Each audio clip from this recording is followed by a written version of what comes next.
This is now well established. Donald Trump's not-so-secret disdain and lack of respect for the men and women of the military as well as their families is established and well documented. But among the very first shocking illustrations of the true depths of his moral depravity was the completely unnecessary public feud with the Khan family. You may recall our nation first had the pleasure of meeting the Khan family in the midst of the 2016 presidential election. Humayun Khan was an American hero, posthumously awarded the Purple Heart and the Bronze Star for saving the lives of civilians and his fellow soldiers in Iraq in 2004. His parents delivered a speech for the history books at the Democratic National Convention. It was about Trump's proposed temporary ban on Muslims entering the United States of America.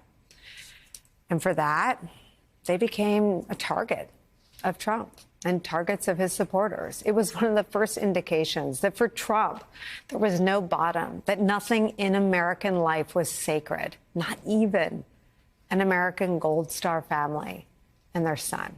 Joining us now, Khizr Khan, Gold Star father of Army Captain Humayun Khan. It is such a privilege to get to talk to you. I watched your speech in the studio, sitting next to my colleague Rachel Maddow and Joy Reid and others, and we wept for your son's heroic life and your wife's loss. We are grateful anew for you taking a seat in the arena, and I wanted to talk to you when I saw another general, General John Kelly, confirming what I think many of us have thought for a long time, that Trump lacks the character and the adequate respect and reverence for men like your son and people like you and your wife. I wonder if this is painful all over again for you.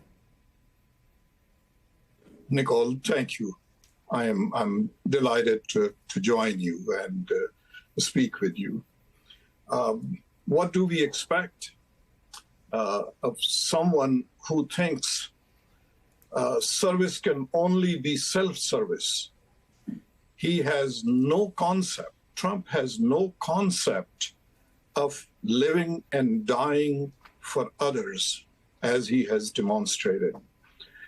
We asked him, as you mentioned, in 2016 about sacrifice, and that he knew nothing of what it means. The intervening 8 years have proven that we were right, and now all the world knows about, but some, and that is what concerns me now, some continue to think otherwise. Those who elected him, those who are supporting him now. I want to say this from the bottom of my heart, that a person who has never sacrificed is incapable of love. Love of country, love of purpose, love of their fellow human beings.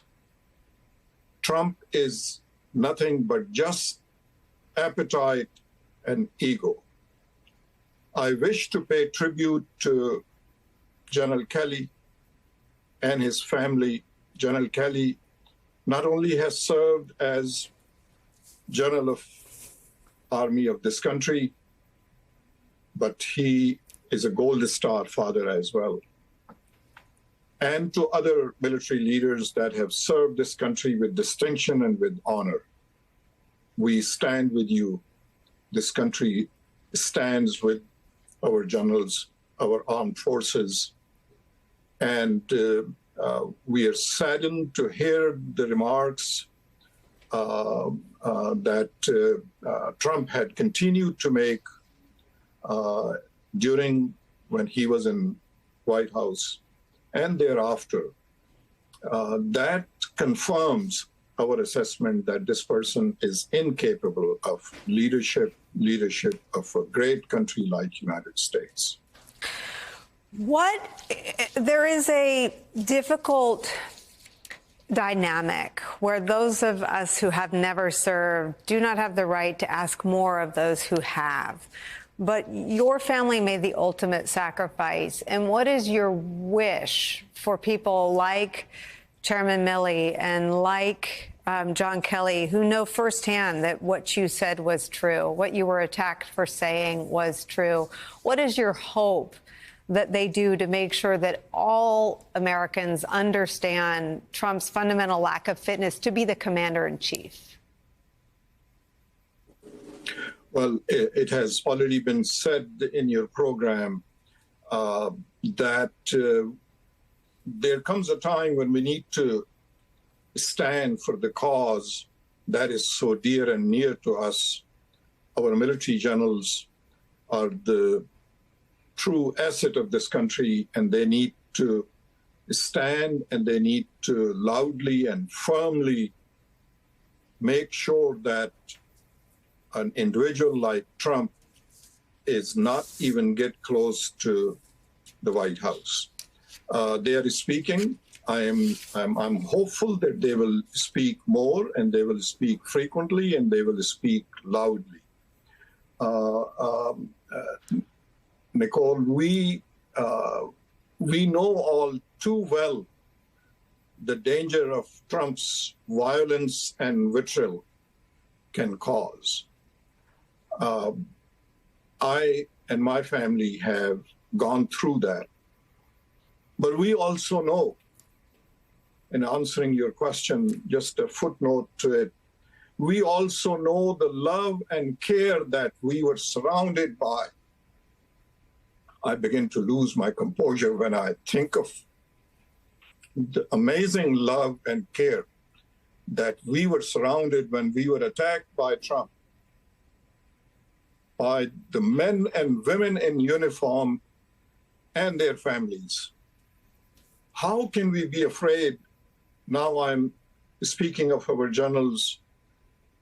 How can we be afraid to not speak as we have experienced that our sons and daughters in uniform and our veterans and their families, they had continued to stand with us and support us? That is the good country and good America that we live in. Our generals, our military leaders, and our other leaders have an obligation to stand and reject Trump running for office again. That is my hope. That is my wish. And I am certain that that these leaders that have served this country with distinction, with valor, will stand one more time to stop this.